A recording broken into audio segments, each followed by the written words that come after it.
하나님 말씀 봅니다. 하나님 말씀 요한복음 1장 19절에서 28절까지 보겠습니다. 요한복음 1장 19절에서 28절까지입니다. 하나님 말씀 이러합니다. 유대인들이 예루살렘에서 제사장들과 레위인들을 요한에게 보내어 내가 누구냐 물을 때에 요한의 증언이 이러하니라. 요한이 드러내어 말하고 숨기지 아니하니 드러내야 하는 말이 나는 그리스도가 아니라 한데 또 묻되 그러면 누구냐 내가 엘리야냐 이르되 나는 아니라 또 묻되 내가 그 선지자냐 대답하되 아니라 또 말하되 누구냐 우리를 보낸 이들에게 대답하게 하라. 너는 내게 대하여 무엇이라 하느냐 이르되 나는 선지자 이사야의 말과 같이 주의 길을 곧게 하라고 광야에서 외치는 자의 소리로라 하니라. 그들은 바리새인들이 보낸 자라. 또 물어 이르되 내가 만일 그리스도도 아니요 엘리야도 아니요 그 선지자도 아닐진데 어찌하여 세례를 베푸느냐. 요한이 대답하되 나는 물로 세례를 베풀거니와 너희 가운데 너희가 알지 못하는 한 사람이 섰으니 곧 내 뒤에 오시는 그이라. 나는 그의 신발끈을 풀기도 감당하지 못하겠노라 하더라. 이 일은 요한이 세례 베풀던 곳 요단강 건너편 베다니에서 일어난 일이니라. 아멘.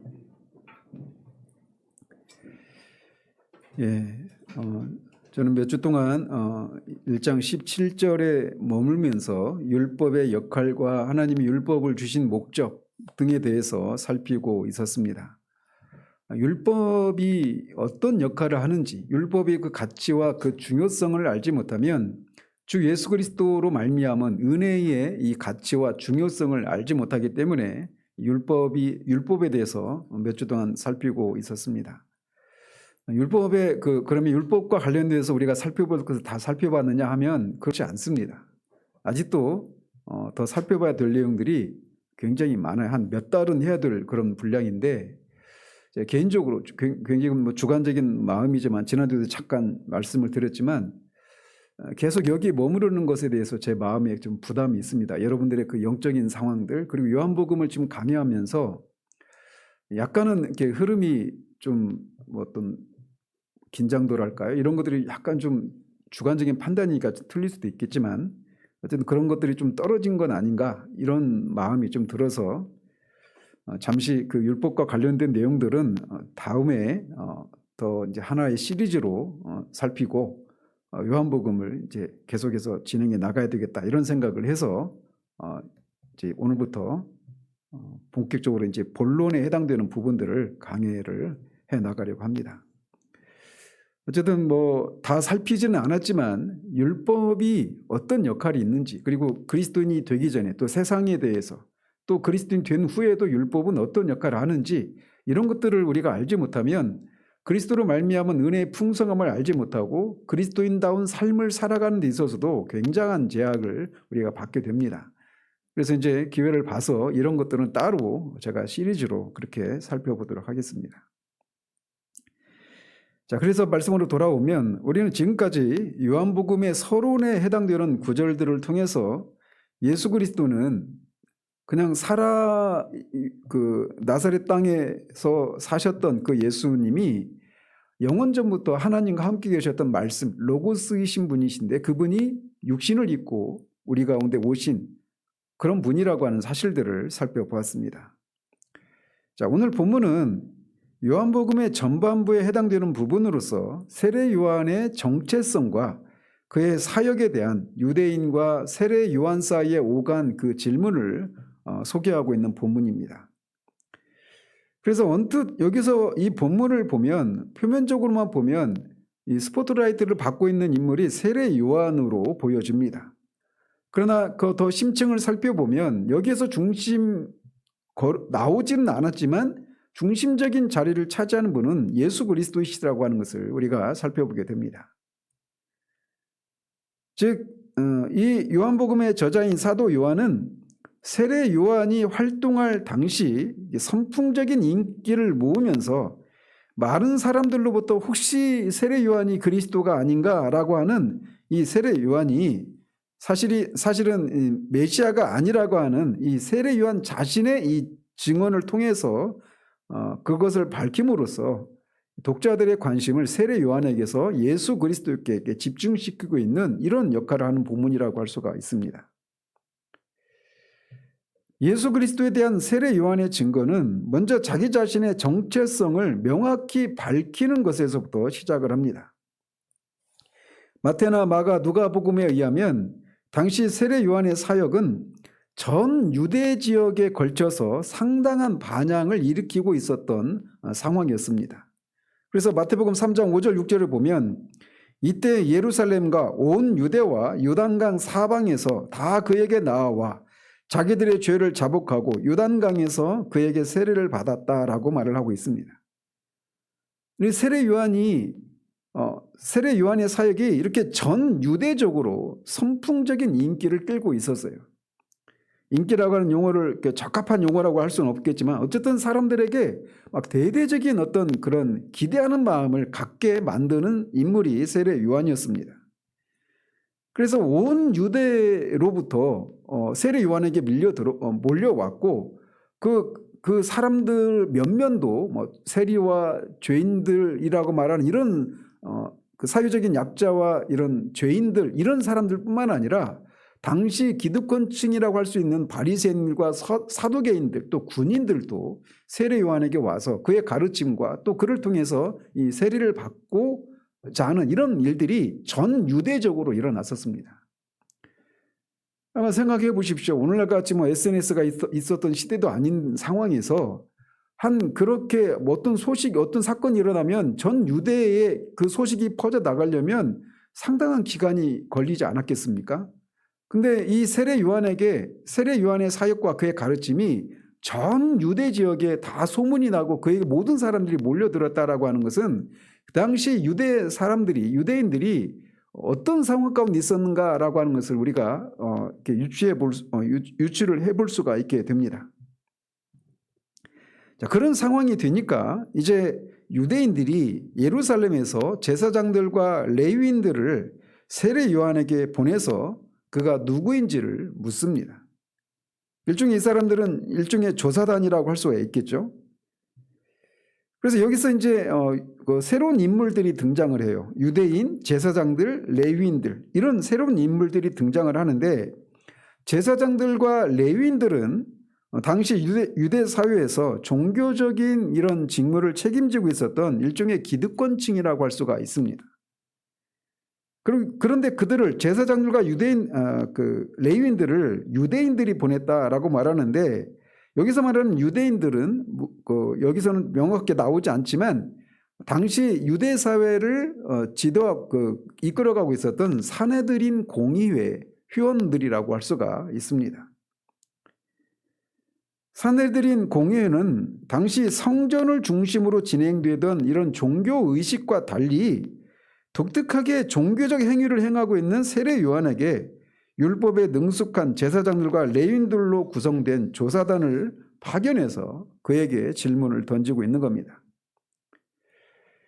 그들이 요한에게 와서 던진 질문은 네가 누구냐라고 하는 질문이었습니다.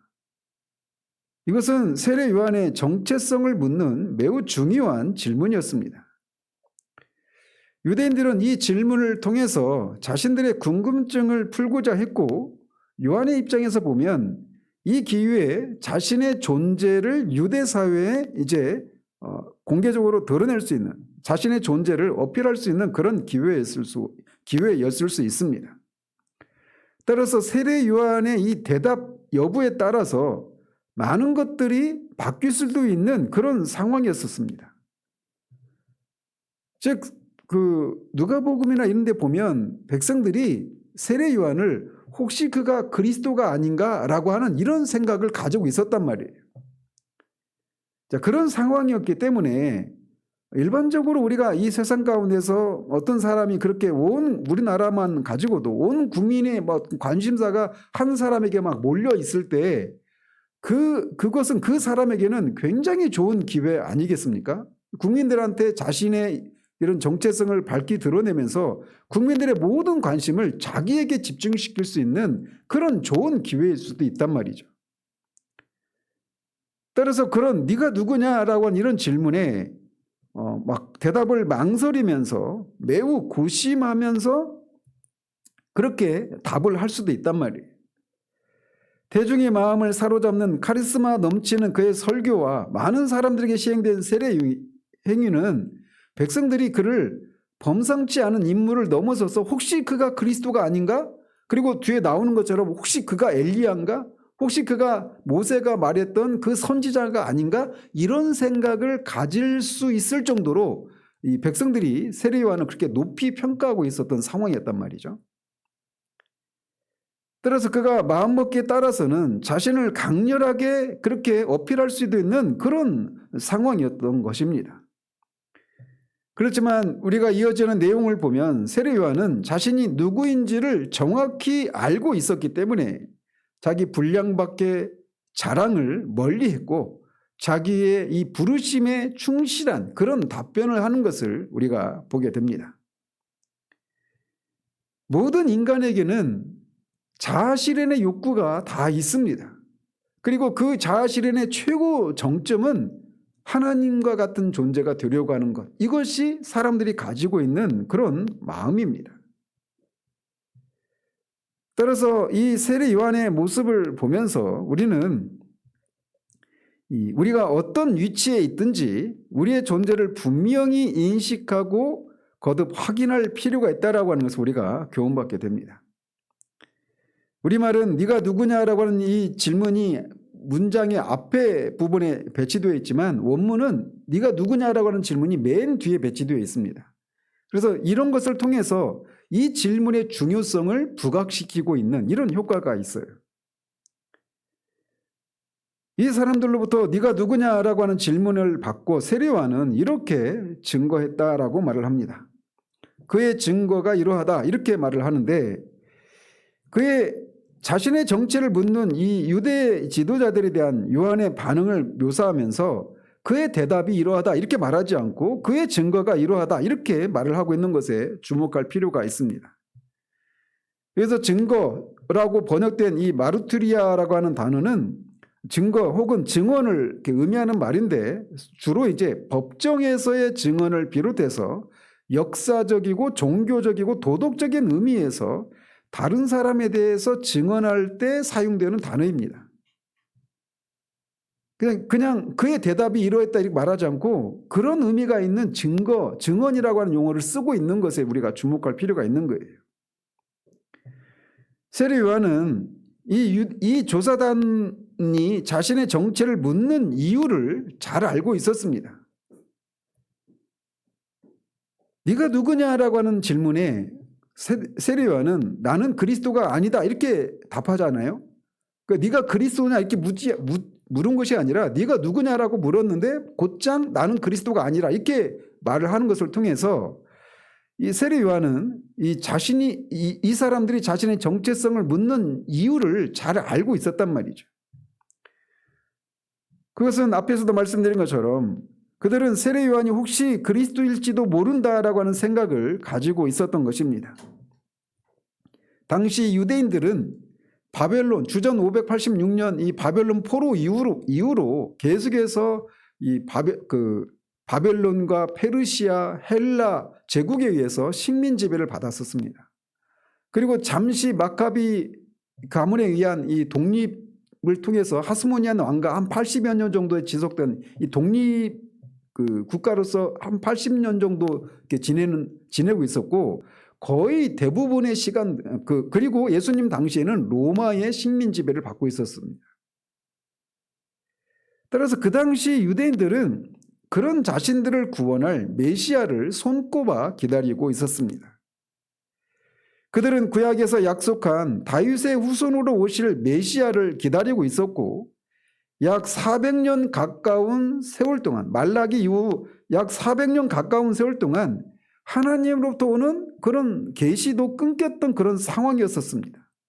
근데 그런 상황에서 세례 요한이 혜성처럼 나타나서 회개의 세례를 베풀면서 광야에서 하나님의 말씀을 전하고 온 유대인들의 마음속에 그런 세례 요한의 모습을 보면서 혹시 이가 구약에서 예언한 메시아가 아닌가라고 하는 이런 기대를 한몸에 받고 있었던 것입니다. 유대 역사가인 요세푸스에 의하면 세례 요한 전에도 자칭 메시아라고 주장했던 사람들이 여럿이 있었다고 합니다. 그리고 우리가 사도행전 5장에서도 보면 가말리엘이 그 얘기를 또 언급하는 것을 우리가 확인할 수가 있어요. 따라서 네가 누구냐라고 하는 이 질문은 다른 말로 말하면 네가 그리스도냐? 구약에서 예언한 그 그리스도냐라고 이렇게 묻고 있는 것이라고 하는 것을 세례 요한은 잘 알았던 것입니다. 그러나 이 질문에 세례 요한은 자신이 그리스도가 아니라 그리스도의 선구자일 뿐이라고 하는 사실을 분명히 인식하고 있다라고 하는 답변을 내놓습니다. 이것은 바로 사도 요한이 그의 증언을, 세례 요한의 증언을 기록하면서 법률적인 증언 혹은 역사적이고 종교적인 증언이라고 하는 의미의 용어를 이 마르투리아라고 하는 단어를 사용하고 있는 것에서도 알 수가 있습니다. 세례 요한은 단 한 번도 자신의 직분이나 사명을 망각한 적이 없었던 것이 분명합니다. 그래서 그의 증언이 이러하다라고 할 때 그 시제가 현재 시제인데 그것은 세례 요한이 자기가 만나는 모든 사람들에게 계속해서 자신은 그리스도가 아니다라고 하는 이 사실을 계속해서 증거했던 그런 사람이었다라고 하는 것을 말해주고 있는 거예요. 이 순간에서 공개적으로 이런 말을 한 것은 처음이지만 그가 평상시에 만나는 사람들 속에서도 자신은 그리스도가 아니라고 하는 것을 그가 계속해서 증거해 왔다라고 하는 것을 이 현재 시제를 통해서 우리에게 말해주고 있단 말이죠. 요한은 네가 누구냐라고 하는 질문에 애매모호한 답변으로 일종의 열린 결말의 형식으로 답변하지 않았습니다. 그는 드러내어 말하고 숨기지 않고 드러내어서 자신은 그리스도가 아니다라고 분명하게 말을 했습니다. 여기서 드러냈다라고 하는 것은 뭐 인정한다 또는 시인한다 이런 것을 나타나는데 혹은 이제 고백한다, 공언한다 이런 의미로도 종종 쓰입니다. 그리고 이 똑같은 단어가 요한일서 1장 9절에서는 하나님께 죄를 자백하면이라고 할 때 그 똑같은 단어예요. 즉 드러내고 말을 했다라고 하는 것은 요한이 자신의 정체성에 대한 이 요한의 답변은 마치 하나님 앞에 자신의 그 죄를 고백하는 것처럼 자백하는 것처럼 그런 의미로 그렇게 정직하게 고백하고 있다라고 하는 것을 말해주고 있는 겁니다. 세례 요한은 지금 자신이 그리스도가 아니라는 사실을 사람들에게 분명하게 공포해야 될 순간임을 자각하고 정직하게 자신의 실체를 밝히고 있는 겁니다. 그를 좇는 많은 사람들 앞에서 그는 조금도 머뭇거리지 않고 자신은 그리스도가 아니라고 분명하게 밝히고 있는 겁니다. 그것을 통해서 이런 고백을 통해서 자신을 그리스도가 아닌가라고 생각하며 자신을 따랐던 제자들이 모두 떠날 수도 있는 그런 상황이었어요. 그리고 자신을 찾아왔던 그 많은 사람들이 자신에게서 떠날 수도 있는 그런 상황이었음에도 불구하고 그는 그 진실을 왜곡시키지 않고 있는 겁니다. 특별히 여기서 우리말에는 잘 나타나지 않지만 여기서 나는이라고 할 때 그 나가 문장의 앞에 이렇게 대문자로 이렇게 쓰여지고 있는데 이것은 이런 의미가 있는 거예요. 나는 그리스도가 절대로 아니다라고 하는 이런 것을 강조하는 그런 뉘앙스를 가지고 있습니다. 그리고 여기서 나는 그리스도가 아니다라고 할 때 이 아니다라고 하는 그 시제가 현재 시제예요. 이건 뭐냐면 자신은 지금도 그리스도가 아니지만 앞으로도 영원토록 계속해서 나는 그리스도가 아니다라고 하는 이런 의미가 담겨 있는 겁니다. 세례 요한이 그렇게 자신의 본질은 영원히 그리스도가 아니다라고 하는 이런 말을 하고 있는 거예요.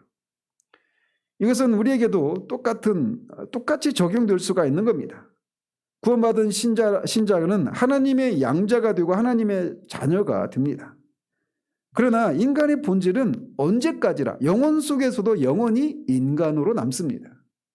인간은 결코 하나님과 동등한 그런 존재가 될 수가 없는 거예요. 사람이 자기 위치를 지키고 자신의 본분에 충실하려면 이렇게 먼저 사도 세례 요한처럼 자신의 존재와 본질을 정확하게 이해하는 것이 필요합니다. 이렇게 세례 요한이 자신은 그리스도가 아니다라고 하는 이런 말을 분명하게 얘기를 하자 그 사람들은 다시 묻기를 그러면 누구냐? 네가 엘리야냐라고 묻습니다. 이 사람들이 요한에게 엘리야냐라고 물은 것은 말라기서 4장 5절 6절의 예언을 염두에 둔 질문입니다. 보라 여호와의 크고 두려운 날이 이르기 전에 내가 선지자 엘리야를 너희에게 보내리니 그가 아버지의 마음을 자녀에게로 돌이키게 하고 자녀들의 마음을 그들의 아버지에게로 돌이키게 하리라. 돌이키지 아니하면 두렵건대 내가 와서 저주로 그 땅을 칠까 하노라 하시니라. 그래서 유대인들은 메시아가 오시기 전에 그에 앞서서 엘리야, 선지자 엘리야가 올 것이다라고 한 이 예언을 문자적으로 그렇게 받고 그렇게 엘리야가 죽지 않고 승천했던 엘리야가 실제로 똑같이 그 엘리야가 올 것이다라고 하는 그런 기대를 가지고 있었어요. 더더군다나 세례 요한은 약대 털옷을 입고 낙타 털옷을 입고 허리에 가죽띠를 띠고 광야에서 그렇게 석청을 먹고 그렇게 지냈단 말이죠. 그래서 외관상 세례 요한의 모습은 구약의 그 아합 당시의 엘리야 선지자와 비슷한 그런 면모를 외관을 띠고 있었단 말이죠. 그래서 유대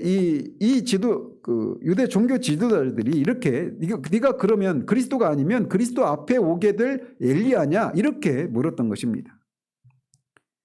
이 질문에 대한 요한의 대답도 역시 단호하게 나는 아니라라고 하는 답변이었습니다.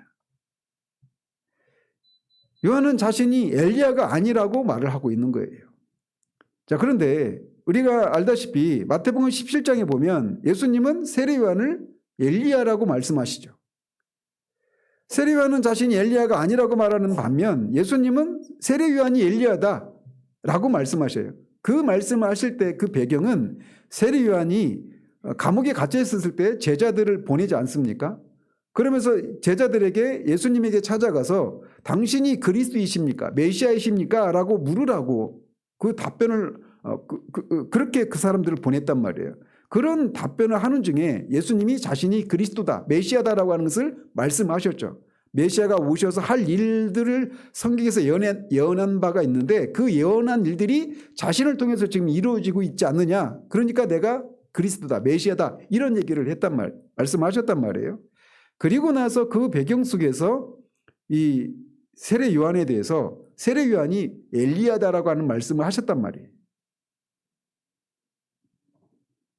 그래서 언뜻 보면 세례 요한이 나는 엘리야가 아니다라고 하는 말과 예수님이 세례 요한이 엘리야다라고 말하는 말이 서로 상충되는 것처럼 보인단 말이에요. 근데 이게 이제 그러면 세례 요한이 왜 자신은 엘리야가 아니다라고 말을 했느냐면 앞에서도 말씀드린 것처럼 당시 유대인들은 실제로 과거에 승천했던 엘리야가 그 엘리야가 실제로 올 것이다.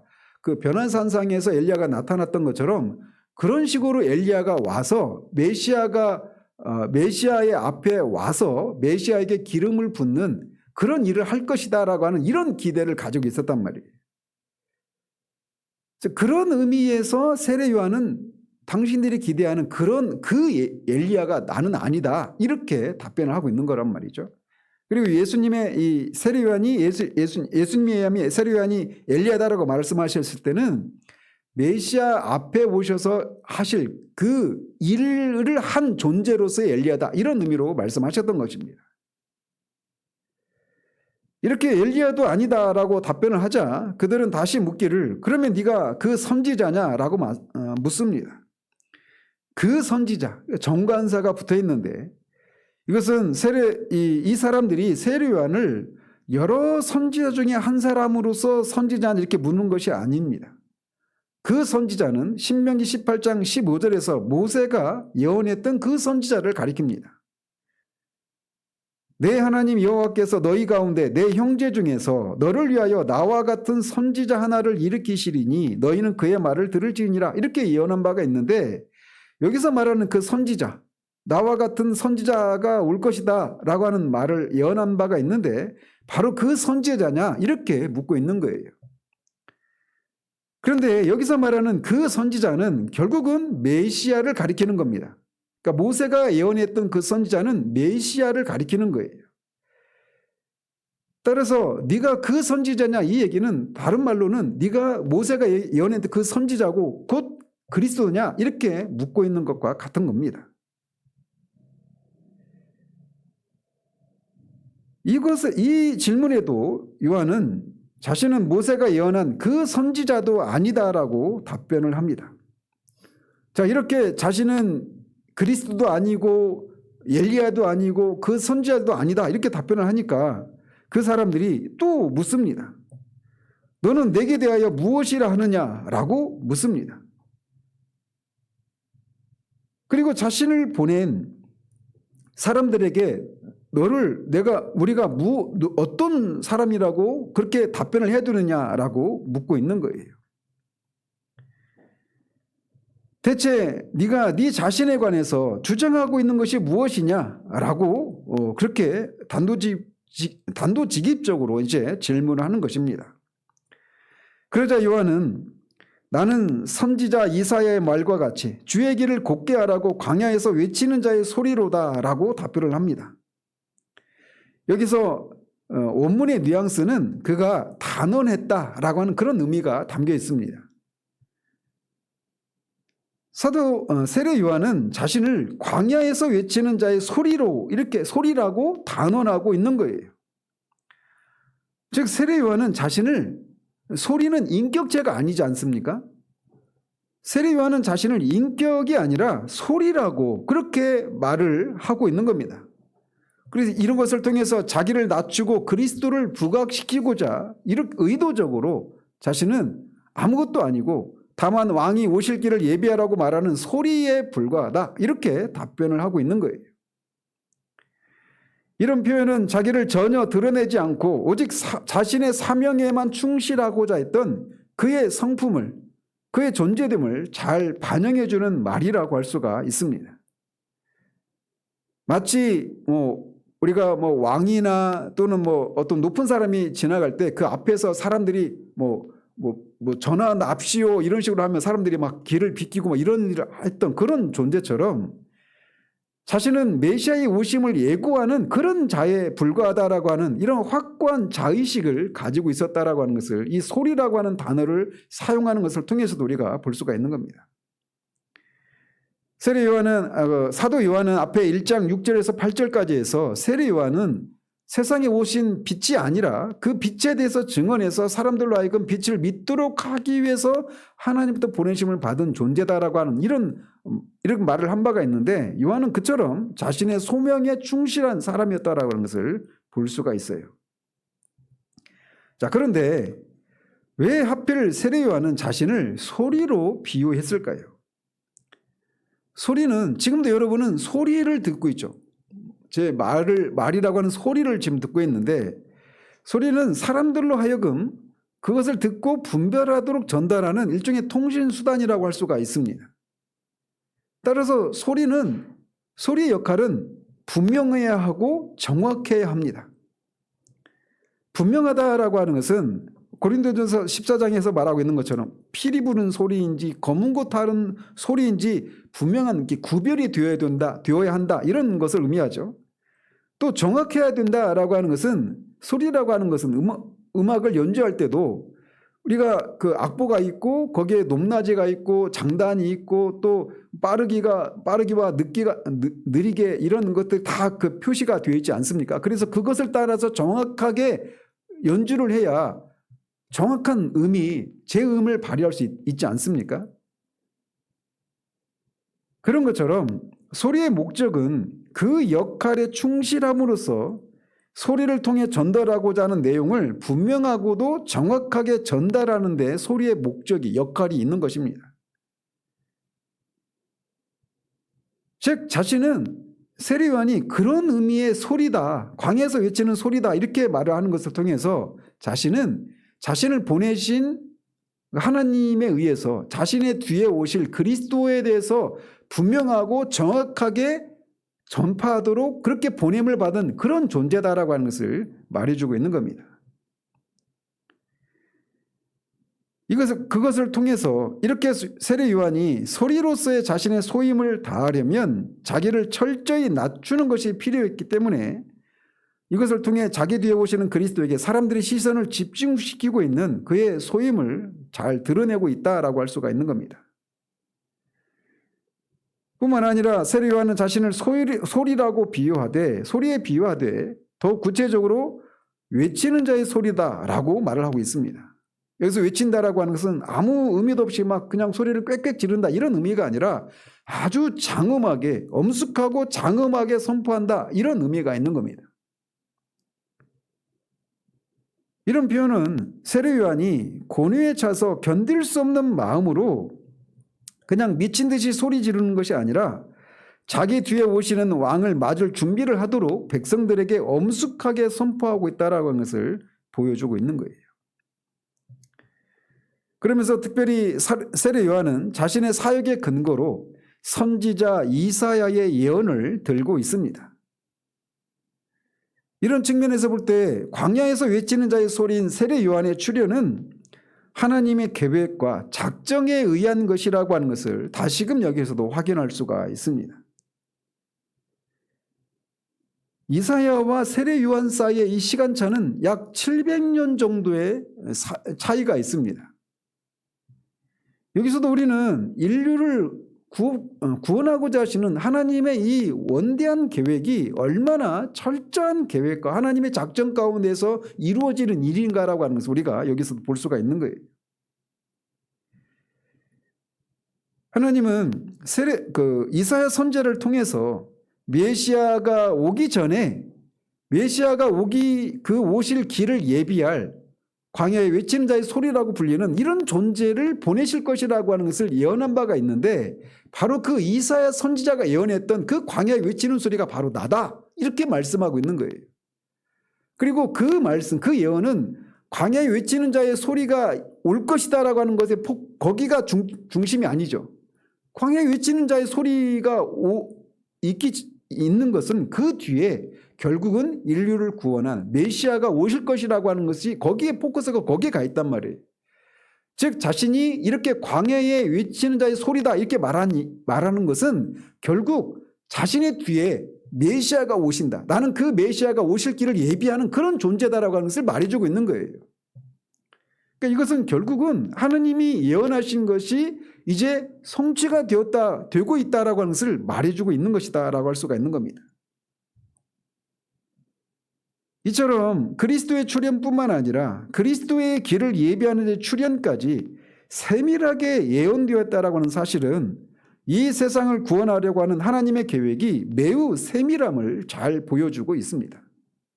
그래서 세례 요한마저도 하나님이 세례 요한이 올 것이라고 하는 것을 예언한 바가 있는데 그 예언이 그대로 성취가 되었고 그가 그렇게 올 것이다라고 하는 예언 그가 오게 되는 이유도 결국은 메시아가 올 것이다라고 하는 그것을 위해서 그가 오는 것인데 이렇게 그가 오실 길을 예비하는 세례 요한 그 오시기로 하신 분이 오실 것이라고 한 이 약속도 이렇게 철저하게 하나님의 계획에 의해서 성취되고 있다라고 하는 것을 우리에게 보여주고 있는 거예요.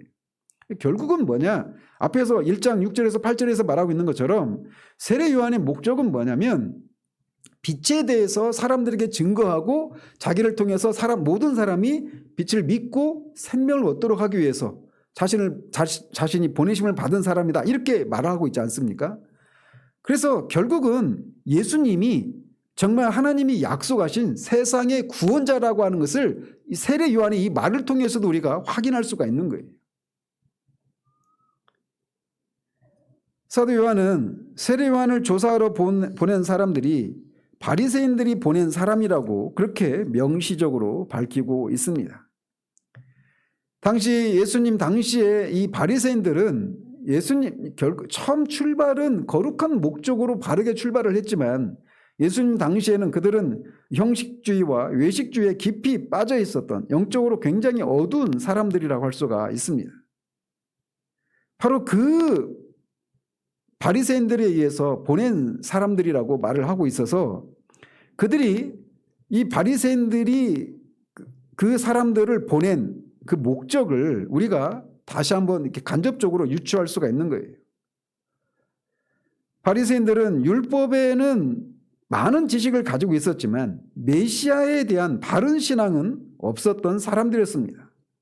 그런데 바로 그 사람들이 당시에 이 교권을 손에 쥐고 있었기 때문에 그리스도의 사역에 적지 않은 걸림돌이 되었고, 그분의 길을 예비하러 온 세례 요한 또한 그들로 인해서 많은 어려움을 겪게 됩니다. 바로 그 사람들이 보낸 사람들이다라고 말을 하고 있는 거예요. 자, 이렇게 세례 요한은 자신은 그리스도도 아니고 엘리야도 아니고 그 선지자도 아니다 이렇게 답변을 하니까 이 사람들이 다시 한번 시비하기를 네가 그런 존재가 아니라면 어찌하여 세례를 베푸느냐 이렇게 묻습니다.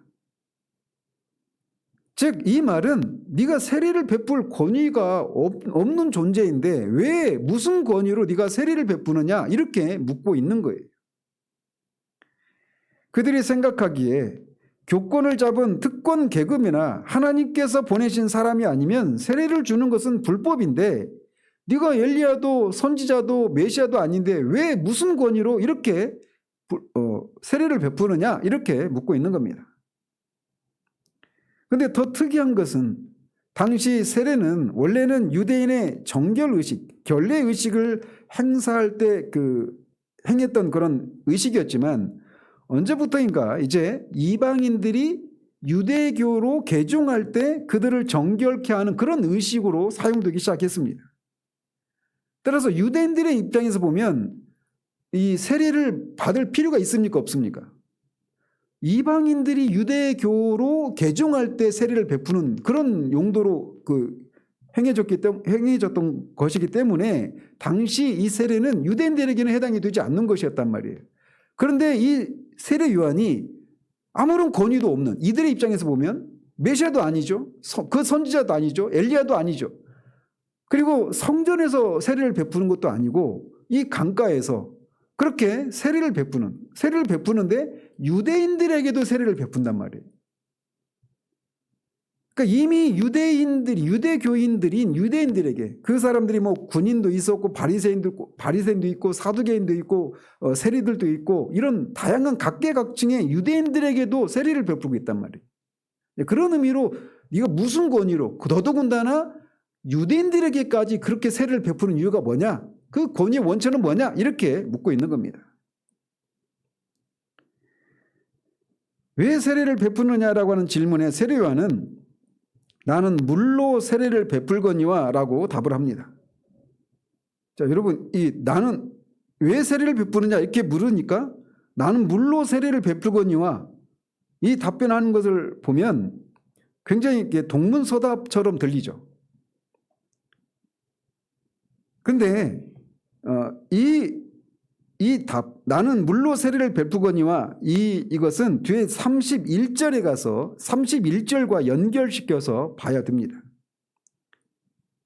그래서 왜 세례를 베푸는지에 대한 물음에 물로 세례를 베푼다라고 동문서답처럼 들리는 이 대답을 한 것은 그가 세례를 베푸는 목적을 31절을 보면 그를 이스라엘에 나타내기 위함이다 이렇게 말을 하고 있는 거예요. 즉 세례 요한은 유대인들에게 물로 세례를 베풀므로써 유대인들이 회개하고 메시아를 받아들일 수 있도록 준비함으로써 메시아 되신 예수님을 이스라엘 백성들에게 나타내기 위해서 세례를 베푸고 있다 이렇게 말을 하고 있는 겁니다. 즉 세례 요한은 유대인들 사이에서 많은 논란을 일으킴에도 불구하고 이렇게 메시아를 맞을 수 있도록 준비하기 위해서 이렇게 회개 세례를 베푼다 이렇게 답변을 하고 있는 셈인 것이죠. 이처럼 세례 요한은 계속해서 이 사람들의 질문 공세에 대해서 계속 초점을 누구에게 맞추고 있는 거예요? 예수 그리스도에게 초점을 맞추고 있다라고 하는 것을 보여주고 있는 겁니다.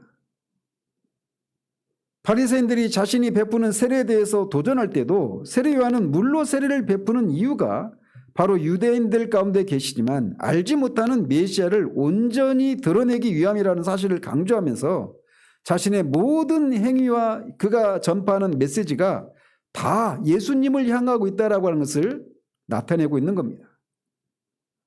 세례 요한은 온통 그리스도에게 초점을 맞추고 있는 거예요. 이것이 우리에게 모든 신자들에게 요구되는 그런 것이라고 할 수가 있는 겁니다.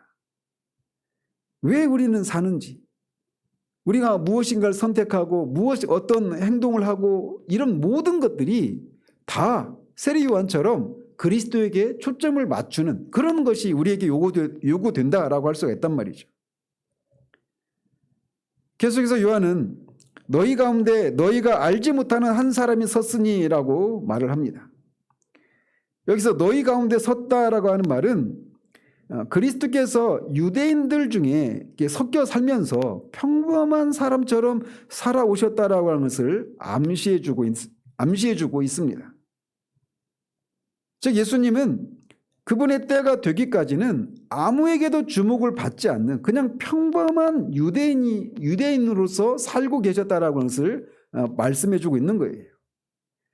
그리고 여기서 한 사람이 섰으니라고 할 때 이 시제도 현재 시제가 사용되고 있어서 그런 상태로 계속해서 반복적으로 그렇게 지속적으로 그런 상태로 사셨다라고 하는 것을 말해주고 있는 겁니다.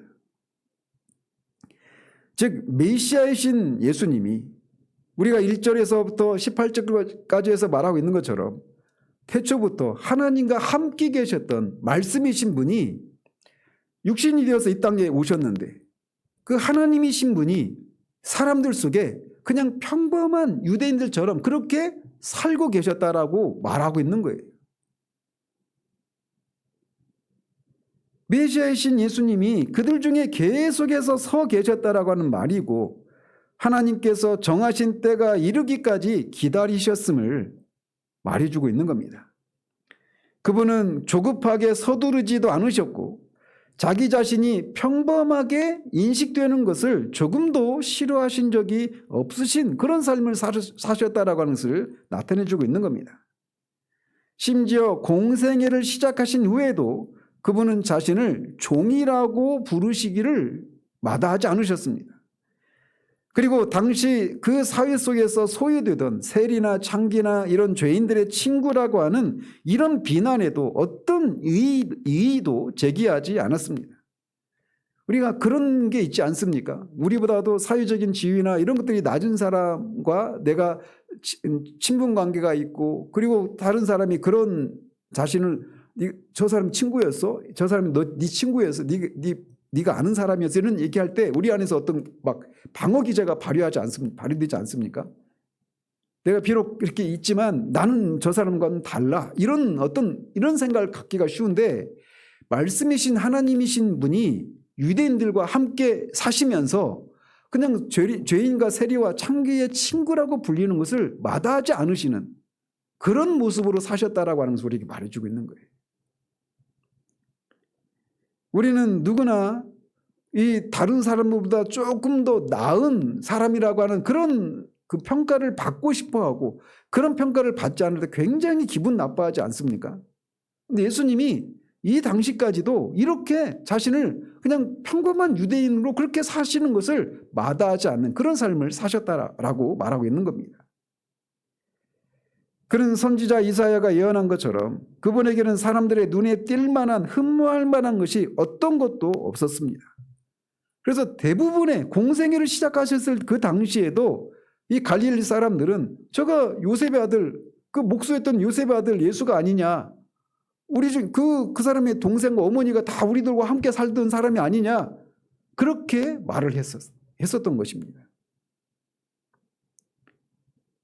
그러면서 세례 요한은 메시아를 기다리는 유대인의 지도자들에게 너희가 그분을 알지 못한다라고 분명하게 선포합니다. 여기서 안다라고 하는 것은 어떤 지적으로 인식한다 이런 의미뿐만 아니라 사귀어서 알고 경험적으로 어떤 밀접한 관계를 맺고 안다라고 하는 이런 의미로 말을 하고 있는 겁니다. 하나님께서 그리스도를 이 땅에 보내신 것은 사람들로 하여금 그분과 밀접한 관계를 가지게 하기 위함인데 메시아를 기다린다라고 하는 이 유대 종교 지도자들조차 그분의 존재를 전혀 모르고 있었고 그런 상태, 이런 영적인 무지 상태 가운데 있다라고 하는 것을 요한이 이렇게 지적을 하고 있는 겁니다. 세례 요한은 유대인들이 알지 못하는 분에 대해서 소개하기를 내 뒤에 오시는 그이라고 증언합니다. 내 뒤에 오시는 분이라고 하는 것은 시간적으로 내 뒤에 오시는 분, 이런 의미도 있습니다.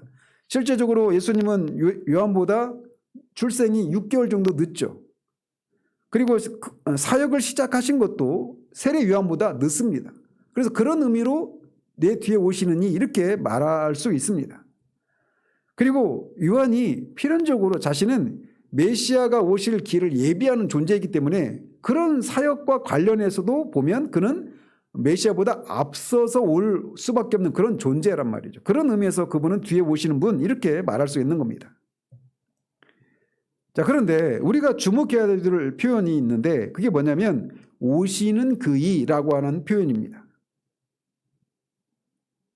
기독교는 메시아이신 예수께서 이 땅에 오심으로 시작되었기 때문에 오시는 이라고 하는 것이 담고 있는 이 사상은 기독교 신학에서 매우 중요합니다. 그래서 요한복음에 보면 오시는 이런 표현, 예수님의 오심에 대한 표현들이 굉장히 자주 등장해요. 예를 들면 7장 28절에 보면 예수의 오심은 자의의 따름이 아니라 하나님의 보내심에 근거하고 있다, 이렇게 말을 합니다. 또 그분은 아버지의 이름으로 오시는 분이다. 빛을 가지고 오시는 분이다. 또 세상을 구원하기 위해 오신다. 이런 오시는 분이라고 하는 이런 표현이 요한복음에 굉장히 많이 등장을 하고 있습니다. 그래서 실제로 그분의 오심은 과거에 오셨죠. 그런데 그분은 지금도 각 사람들을 찾아오시는 그런 분이시라는 것을 우리가 기억할 필요가 있습니다. 그분이 심판의 주로 재림하실 때까지 끊임없이 그분은 각 사람에게 오시는 분이십니다. 지금도 그분은 각 사람에게 오시는 분이십니다. 각 사람을 찾아오셔서 그분 구원의 초청에 응하도록 사람들의 마음을 두드리시는 분이셔요. 그래서 여기서 오시는 그이라고 하는 것이 현재 분사로 이렇게 사용되고 있어서 예수님은 계속해서 우리에게로 오시는 분이라고 하는 것을 우리에게 알려주고 있는 겁니다. 뿐만 아니라 오시는 자라고 하는 이 개념은 주님의 재림과도 관련이 되어 있습니다. 뒤에 14장 3절에 보면 내가 다시 와서 라고 하는 표현에서 우리가 이 사실을 잘 발견할 수가 있어요. 그리스도께서는 하나님이 약속하신 대로 오셨던 분이시고 지금도 오시는 분이시고 앞으로 오실 분이신 것입니다. 그래서 오신다라고 한 이 표현이 예수 그리스도와 관련해서 매우 중요한 표현이라고 할 수가 있는 거예요. 요한은 그리스도와 자신을 비교하기를 자신은 그분의 신발끈을 풀기도 감당하지 못하는 존재다라고 말을 합니다.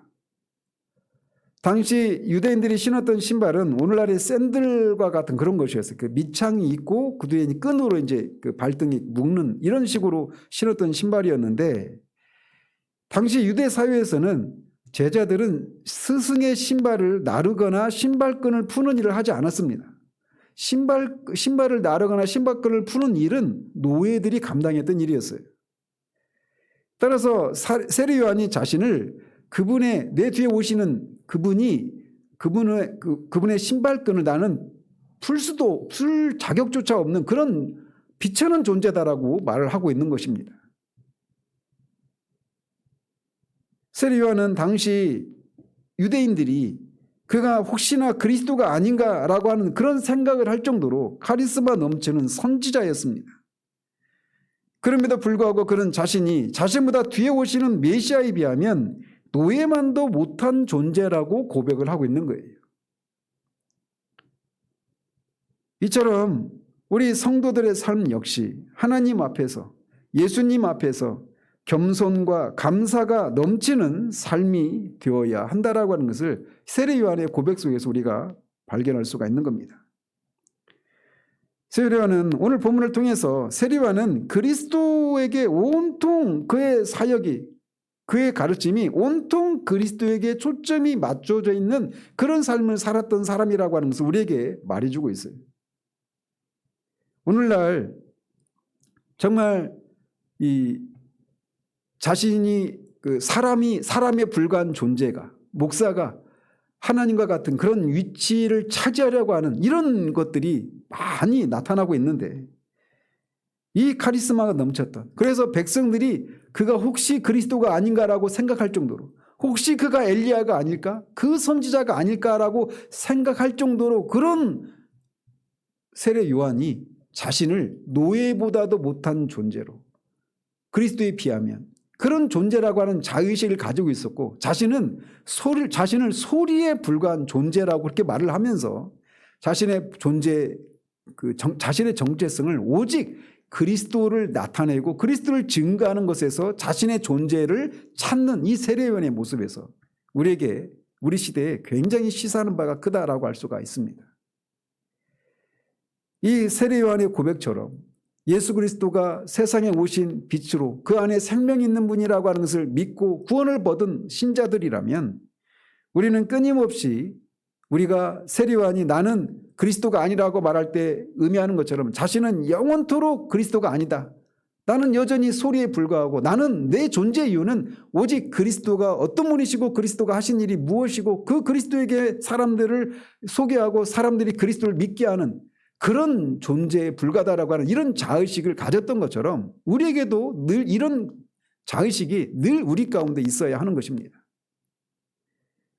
그리스도와 그 그리스도 앞에 내가 누구인가라고 하는 이런 분명한 자의식을 우리가 가지지 못하면, 우리가 사람들로부터 어떤 우리가 생각할 때 어떤 부당한 대접을 받는다고 생각할 때, 마치 내가 어떤 합당한 그런 대우를 받지 못한다라고 하는 이런 생각을 가질 때, 우리 안에서 이게 생겨날 수 있는 어떤 억울함이나 또는 어떤 그것이 기분 나빠하고 이런 것들을 우리가 떨칠 수 있는 그 근원은 그리스도가 어떤 분이시고 그 앞에 내가 누구인가를 분명하게 늘 인식할 때, 거기에서 그런 것들이 우리에게 위협이 되지 않는 그런 일이 일어나게 되는 것입니다. 이미 우리가 구원받은 우리 신자들은, 우리가 특별히 설 명절을 앞두고 우리가 믿지 않는 가족들을 또 만나게 될 터인데, 세례 요한이 이렇게 온통 자신의 존재를, 자신의 가르침을, 자신이 하는 일과 자신의 존재를 온통 그리스도를 중심으로 그렇게 생각하고 그리스도를 나타내고 그리스도를 높이는 것에서 자신의 존재됨을 찾았던 것처럼, 우리는 사람들과의 만남 속에서 항상 우리의 존재됨은 바로 거기에서 나온다라고 하는 것을 늘 인식하며 살아가는 그런 우리들 되기를 바랍니다. 아직 예수 그리스도를 자신의 구주로 영접하지 못한 사람들이 있다면, 이 예수 그리스도는 오시는 분이십니다. 예수 그리스도가 오시는 분이시라고 하는 것을 기억하는 여러분이 되시기를 바라요. 지금도 예수님이 여러분에게 오시는 분이십니다. 그 예수님을 여러분이 여러분의 구주와 주로 믿게 되면 그분은 오셔서 여러분에게 죄사함과 영생의 선물을 주시는 분이십니다.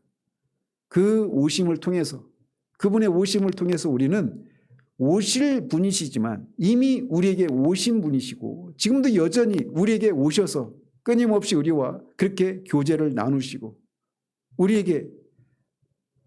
우리와 교제를 나누고 그분 안에 있는 그 생명의 풍성함을 나누어 주시는 분이시라고 하는 것을 기억하는 여러분 되시기를 바랍니다. 오시는 분, 그 예수님을 여러분의 주님으로 영접하시는 은혜가 있기를 우리 주님 이름으로 축원드립니다. 하나님 아버지, 세례 요한이 정말 온 유대 사람들이 그가 혹시 그리스도가 아닐까, 그가 혹시 엘리야는 아닐까, 혹시 그가 그 선지자는 아닐까라고 하는 그런 생각을 가질 정도로 모든 유대인들의 환호와 칭찬과 영광을 취할 수 있는 그런 자리에 있었으나, 그가 그런 질문들을 받을 때 자신은 그리스도도 아니고 엘리야도 아니고 그 선지자도 아니다라고 말하며, 심지어 자신은 광야에서 외치는 소리에 불과하다, 자신은 자신의 뒤에 오실 그 메시아를 오실 길을 예비하는 그런 소리에 불과하며, 그 메시아의 신발끈조차도 풀 수조차 없는 비천한 존재에 불과하다라고 하는 분명한 자의식과 정체성을 유지하고 있는 이 모습을 우리가 보게 됩니다. 세례 요한이 자신이 하는 일이나 자신의 정체성을 이렇게 온통 그리스도를 중심으로 그리스도를 나타내고 증거하고 그리스도를 높이는 것에서 자신의 존재됨을 찾았던 것처럼 우리들 역시 그리스도 안에서 우리를 발견하고 그리스도와 관계 지어서만 우리를 생각하는 우리들 되기를 원합니다. 온통 그리스도가 영광을 받으시고 그리스도께서 높임을 받으신다라면 내가 소리로 그렇게 소리에 불과한 존재가 되어도 내가 신발끈을 풀었던 그 노예조차도 되지 못한 그런 처지에 있다 하더라도 그것으로 감사할 수 있는 그런 우리들 되기를 원합니다. 하모니 그리스도의 그 영광을 아는 지식을 우리 가운데 더해 주셔서 우리가 그리스도의 노예보다 못한 처지에 있는 사람이라고 그렇게 여겨져도 그런 우리를 통해 그리스도가 높여지고 그리스도가 온전히 나타난다면 그것으로 만족할 수 있는 그런 우리들 되기를 소원합니다. 하나님, 정말 그리스도는 오시는 분이심을 우리가 기억하고 아직 예수님을 그저 오셨던 분으로만 알고 있는 사람들이 있다라면 예수님을 오시는 분으로 오늘 예수 그리스도를 그렇게 영접하여 예수님을 오시는 분으로 알고 실제로 예수님을 알고 관계를 맺고 그 예수님 안에서 죄사함과 영생의 선물을 누리는 은혜가 있게 되기를 소원합니다. 예수 그리스도 이름으로 기도합니다. 아멘.